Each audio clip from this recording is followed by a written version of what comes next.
I think I actually started making the choices for my kids many years before I met them, because I wanted to. It was important for me to, at a certain point, once I got off the television series, which was good for me in a lot of ways, and I salute them, but it was also very frustrating creatively. You know, it's not a very creative atmosphere. You know, it's kind of rigid parameters. So once I got off the series and I started making these movies, I swore to myself that I would just do the things that I could be hopefully proud of one day, or that my kids could be proud of. One thing I don't think a lot of people realize is that Nick Cage was kind of the person that said, hey, you know, you should get into acting. Yeah. How did that come about? Came about because I was devastatingly unemployed at the time. I had been selling ink pens over the telephone. That was my job.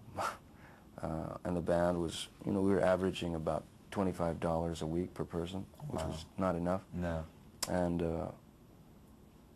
I remember I was walking down the street, down Melrose one day, and I was filling out job applications, and Nick and I got together, and he said, you know, I think you should meet my agent. I think you should be an actor. I think maybe you are an actor and you just don't know it, roughly. And so I met his agent, and she sent me to meet a casting director. I read for her.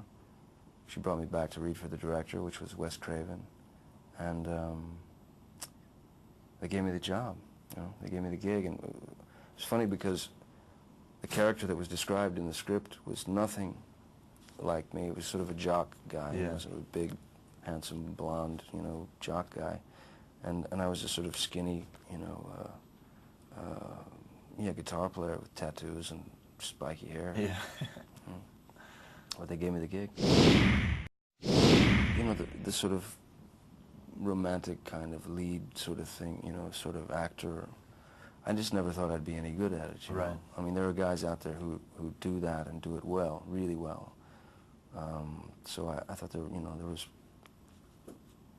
that was all covered by other people, and I always wanted to I just wanted to be sort of a character actor. I aspired to be a character actor, and so I just, you know, I wanted to play characters, and it's always nice to be able to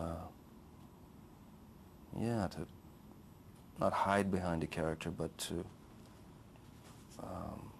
try your best to become that character as much as humanly possible. Well, I still play, you know. I still play, and it's still, you know, essentially my first love, you know. It's what I started playing at 12, and I still love it. I play every day. But in terms of doing it professionally or anything anymore, no, it's over with. But I still, you know, if I got a buddy who's doing a record and he wants me to play, I'll do that. Or if somebody wants, you know, to play a live gig, I've done that too, and that's all fun. Right. So it's just really recreational. Recreational. Yeah. I started thinking of pirates, you know, of the 18th century, and what they were, or what they might have been or been like, you know. And I thought they're sort of the rock and roll stars of the 18th century, you know. And I mean, the coolest rock and roll star, greatest rock and roll star of all time to me, hands down, is Keith Richards. Yeah. So I it wasn't in any way like an imitation of Keith or anything like that, but it was, or a character study. It was just the way that he carries himself. There's a beautiful sort of elegance and confidence and wisdom that he has that I thought would be useful. You know. Do you still remember the first day that you met your wife? I mean, the first time I met her was a few years before we got together. But the first time I saw her after that was when I was doing the film in Paris with Polanski. And I just remember seeing this,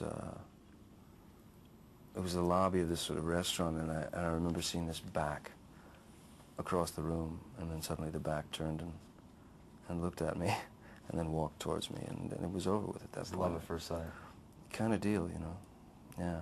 I knew I was in big, big trouble.